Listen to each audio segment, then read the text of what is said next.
Olá, queridos telespectadores, sejam bem-vindos ao Arete Jus. Está começando o terceiro episódio da Lei 9099. Mas antes de começarmos, vamos para aquele nosso ritual de se inscrever no canal, dar like nesse vídeo, compartilhar com seus melhores amigos e ativar o sininho para receber as nossas notificações dos novos episódios. Notícias jurídicas. Galera, vamos lá. Seção 14. Da extinção do processo em julgamento de mérito. Artigo 51. Extingue-se o processo, além dos casos previstos em lei. Inciso 1. Quando o autor deixar de comparecer a qualquer das audiências do processo. Inciso 2. Quando admissível o procedimento instituído por esta lei ou seu prosseguimento após a conciliação. Inciso 3. Quando for reconhecida a incompetência territorial. Inciso 4. Quando sobrevier qualquer dos impedimentos previstos no artigo 8º desta lei. Inciso 5. Quando falecido o autor, a habilitação depender de sentença ou não se der no prazo de 30 dias.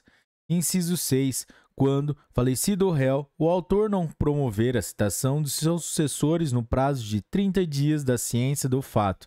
Parágrafo 1º. A extinção do processo independerá, em qualquer hipótese, de prévia intimação pessoal das partes.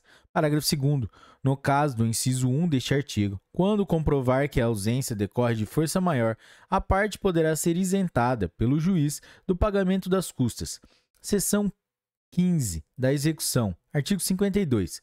A execução de sentença processar-se-á no próprio juizado, aplicando-se, no que couber, o disposto no Código de Processo Civil com as seguintes alterações. Inciso 1. As sentenças serão necessariamente líquidas, contendo a conversão em bônus do Tesouro Nacional, BTN, ou índice equivalente. Inciso 2. Os cálculos de conversão de índices, de honorários, de juros e de outras parcelas serão efetuados por servidor judicial. Inciso 3. A intimação de sentença será feita, sempre que possível, na própria audiência em que for proferida. Nessa intimação, o vencido será instado a cumprir a sentença tão logo ocorra seu trânsito em julgado, e advertido dos efeitos do seu descumprimento. Inciso 5. Inciso 4. Não cumprida voluntariamente a sentença transitada em julgado, e tendo havido solicitação do interessado, que poderá ser verbal, proceder-se-á desde logo à execução, dispensada nova citação. Inciso 5. Nos casos de obrigação de entregar, de fazer ou de não fazer, o juiz, na sentença ou na fase de execução, combinará a multa diária arbitrada de acordo com as condições econômicas do devedor para a hipótese do inadimplemento. Não cumprida a obrigação, o credor poderá requerer a elevação da multa ou a transformação da condenação em perdas e danos, que o juiz de imediato arbitrará, seguindo sua execução por quantia certa. Incluirá a multa vencida de obrigação de dar, quando evidenciada a malícia do devedor na execução do julgado. Inciso 6. Na obrigação de fazer, o juiz pode determinar o cumprimento por outrem, fixado o valor que o devedor deve depositar para as despesas, sob pena de multa diária. Inciso 7. Na alienação forçada dos bens, o juiz poderá autorizar o devedor, o credor ou terceira pessoa idônea a tratar da alienação do bem penhorado, a qual se aperfeiçoará em juízo até a data fixada para a praça ou leilão. Sendo o preço inferior ao da avaliação, as partes serão ouvidas. Se o pagamento não for à vista, será oferecida a caução idônea, nos casos de alienação de bem imóvel ou hipotecado ou imóvel. Inciso 8. É dispensada a publicação de editais em jornais, quando se tratar de alienação de bens de pequeno valor. Inciso 9. O devedor poderá oferecer embargos nos autos da execução, versando sobre: a linha A. Falta ou nulidade da citação no processo, se ele ocorreu a revelia. A linha B. Manifesto excesso de execução. A linha C. Erro de cálculo. A linha D. Causa impeditiva, modificativa ou extintiva da obrigação, superveniente à sentença. Artigo 53. A execução de título executivo extrajudicial, no valor de até 40 salários mínimos, obedecerá ao disposto no Código de Processo Civil, com as modificações introduzidas por esta lei. Parágrafo 1º. Efetuada a penhora, o devedor será intimado a comparecer à audiência de conciliação, quando poderá oferecer embargos, por escrito ou verbalmente. Parágrafo 2º. Na audiência, será buscado o meio mais rápido e eficaz para a solução do litígio, se possível com dispensa da alienação judicial, devendo o conciliador propor, entre outras medidas cabíveis, o pagamento do débito a prazo ou a prestação a dação em pagamento ou imediata adjudicação do bem penhorado. Parágrafo 3º. Não apresentados desembargos em audiência ou julgados improcedentes, qualquer das partes poderá requerer ao juiz a adoção de uma das alternativas do parágrafo anterior. Parágrafo 4º. Não encontrado o devedor ou inexistindo bens penhoráveis, o processo será imediatamente extinto, devolvendo-se os documentos ao autor. Seção 16. Das despesas. Artigo 54. O acesso ao juizado especial independerá em primeiro grau de jurisdição do pagamento de custas, taxas ou despesas. Parágrafo único. O preparo do recurso, na forma do parágrafo 1º do artigo 42 desta lei, compreenderá todas as despesas processuais, inclusive aquelas dispensadas em primeiro grau de jurisdição, ressalvada a hipótese de assistência judiciária gratuita. Artigo 55. A sentença de primeiro grau não condenará o vencido em custas e honorários de advogado, ressalvados os casos de litigância de má-fé.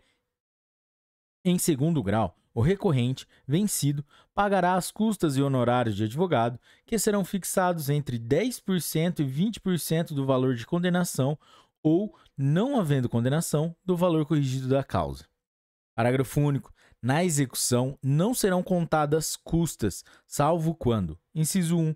Reconhecida a litigância de má-fé. Inciso 2. Improcedentes os embargos do devedor. Inciso 3. Tratar-se de execução de sentença que tenha sido objeto de recurso improvido do devedor.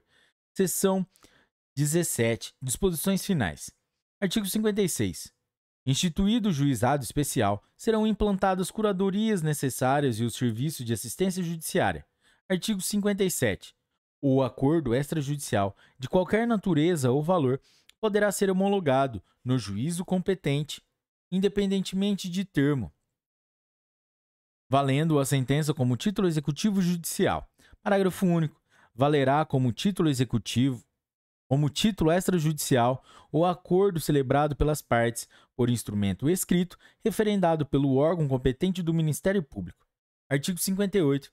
As normas de organização judiciária local poderão estender a conciliação prevista nos artigos 22 e 23 a causas não abrangidas por esta lei. Artigo 59. Não se admitirá ação rescisória nas causas sujeitas ao procedimento instituído por esta lei. Capítulo 3 dos Juizados Especiais Criminais. Disposições gerais. Artigo 60. O Juizado Especial Criminal, provido por juízes togados ou togados eleigos, tem competência para a conciliação, o julgamento e a execução das infrações penais de menor potencial ofensivo, respeitadas as regras de conexão e continência. Parágrafo único. Na reunião de processos, perante o juízo comum ou tribunal do júri, decorrentes da aplicação das regras de conexão e continência, observar-se-ão os institutos da transação penal e da composição dos danos civis. Artigo 61. Consideram-se infrações penais de menor potencial ofensivo, para os efeitos desta lei, as contravenções penais e os crimes a que a lei comine, pena máxima não superior a 2 anos, cumulado ou não com multa. Artigo 62. O processo perante o juizado especial orientar-se-á pelos critérios da oralidade, simplicidade, informalidade, economia processual e celeridade, objetivando, sempre que possível, a reparação dos danos sofridos pela vítima em aplicação de pena não privativa de liberdade. Seção 1 da competência dos atos processuais. Artigo 63. A competência do juizado será determinada pelo lugar em que foi praticada a infração penal. Artigo 64. Os atos processuais serão públicos e poderão realizar-se em horário noturno e em qualquer dia da semana, conforme dispuserem as normas de organização judiciária. Artigo 65. Os atos processuais serão válidos sempre que preencherem as finalidades para as quais foram realizados, atendidos os critérios indicados no artigo 62 desta lei. Parágrafo 1º. não se pronunciará qualquer nulidade sem que tenha havido prejuízo. Parágrafo 2º. A prática de atos processuais em outras comarcas poderá ser solicitada por qualquer meio hábil de comunicação. Parágrafo 3º. Serão objeto de registro escrito exclusivamente os atos havidos por essenciais. Os atos realizados em audiência de instrução e julgamento poderão ser gravados em fita magnética ou equivalente. Artigo 66. A citação será pessoal e far-se-á no próprio juizado, sempre que possível, ou por mandato. Parágrafo único. Não encontrado o acusado para ser citado, o juiz encaminhará as peças existentes ao juízo comum para a adoção do procedimento previsto em lei. Artigo 67. A intimação far-se-á por correspondência, com aviso de recebimento pessoal ou, tratando-se de pessoa jurídica ou firma individual, mediante entrega ao encarregado da recepção, que será obrigatoriamente identificado, ou, sendo necessário, por oficial de justiça, independentemente de mandado ou carta precatória, ou ainda por qualquer meio idôneo de comunicação.